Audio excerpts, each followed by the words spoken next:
जी बिस्मिल्लाहिर्रहमानिर्रहीम, अस्सलाम वालेकुम। मेरा मतलब में खुश आमदीद।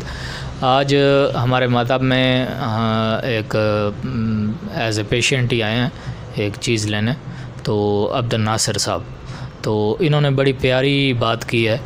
यकीनन नाज़रीन, आप जानते हैं कि ज़िंदगी में सीखने का अमल ज़िंदगी के आखिरी सांस तक रहता है, तो अच्छी और मुस्बत बात हर बंदे की सुननी चाहिए, चाहे वो जिस हैसियत में हो और जिस तरह का भी हो।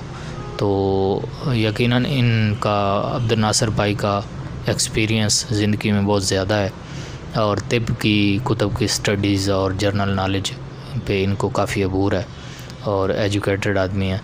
तो इन्होंने एक एक्सपीरियंस शेयर किया, तो मैं चाहता हूँ कि आप नाज़रीन के साथ भी वो शेयर करें। तो जी अब्दुल नासिर भाई, आप बताएं। अस्सलाम वालेकुम। स्टमक के बारे में एक चीज़ शेयर करना चाहता हूँ। अक्सर आप लोग मैदे की तकालीफ़ के लिए बड़े बड़े पैसे खर्च करके बड़े बड़े हकीम, डॉक्टर्स, स्पेशलिस्ट लोगों के पास जाते हैं, तो इस गरीब बंदे की बात पे थोड़ा सा अमल करके आप अपनी लाइफ बेहतर कर सकते हैं, स्टमक बेहतर कर सकते हैं। स्टमक बेहतर है तो आपकी लाइफ बेहतर होगी। उसके साथ पहले ये है कि आप अपनी शरई ज़िंदगी जो है ना, शरई असूलों के मुताबिक बसर करें। शरीयत आपको खाना खाने का तरीका बताती है, पानी पीने का तरीका बताती है, स्टूल साफ़ करने का तरीका बताती है। कोई मज़हब दुनिया का ऐसा नहीं है कि जो आपको इतनी चीज़ें बताए। शरीयत आपको हर चीज़ के बारे में बता रही है।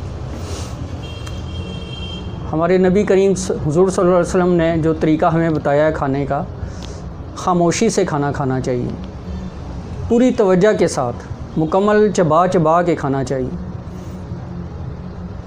असल में जब अब आप दांतों के दरमियान में जो रोटी को, निवाले को पीस रहे हैं, उसमें आपका लुआब दहन शामिल हो रहा है। उस लुआब दहन में एक चीज़ आपके ब्रेन में से आके इंक्लूड हो रही है, जो कि एक एंजाइम है जो आपका ब्रेन खाने के दौरान खारिज करता है।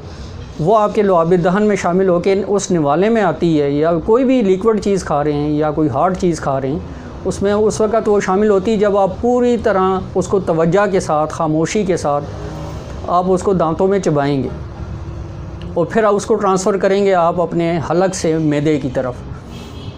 तो जब वो एंजाइम, दिमाग से निकला हुआ एंजाइम आपके उस निवाले में शामिल होगा, तो इंशाल्लाह आपको प्रॉपर्ली इसका आपका स्टमक जो है काम करेगा और कभी आपको मैदे की तकलीफ़ नहीं होगी। चाहे आप रज के खाएं, थोड़ा खाएं, ज़्यादा खाएं, जैसे भी खाएं, वो इंशाल्लाह बग़ैर किसी मेडिसन के वो आपका हाजमा दुरुस्त करेगी। सिर्फ़ आपका जो लुआब दहन शामिल हो रहा है उस निवाले में, उसके ज़रिए। वो एक एंजाइम है जो दिमाग खारिज करता है खाने के दौरान।